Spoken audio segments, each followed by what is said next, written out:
طبعا بما ان احنا لازم نختم بالحلو، مش معقوله نختم بحابي يعني. بس قعدنا مع حابي وعرفنا كل التفاصيل وعرفنا الكراب الفرنساوي ايه الفرق ما بينها وما بين الكراب العاديه. دلوقتي بقى نحلي. يا سلام، الله الله، والله لولا انها يعني كده كنت بوستك. المهم، طيب احنا عندنا زي ما انتم شايفين ايس كريم فانيليا وكريم شانتيه وعين جمل، عين جملايه اهي. والكراب نفسها جواها كريم دو مارون، اللي هو لو احنا ترجمناه كريمه ابو فروه، لو احنا ترجمناه بالظبط يعني.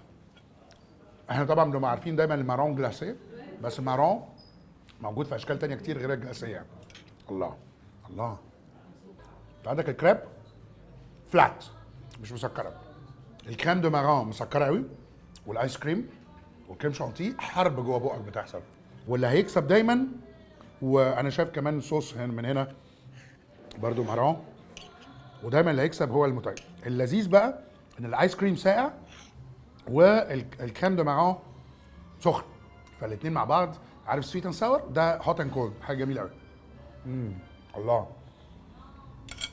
طب انا ابتدى كان يجي لي تعليقات من انواع انت بتاكل كتير الكلام ده كله، فانا عشان ما اضايقهمش هاخد انا بقى الطبق المفضل بتاعي ده، اخرج بره.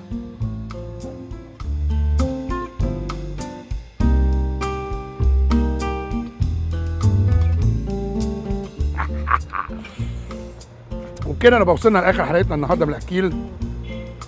لعلم الكراب مش تقيل قوي يعني، مش حاسس ان انا هافي رغم الشوربه والسلطه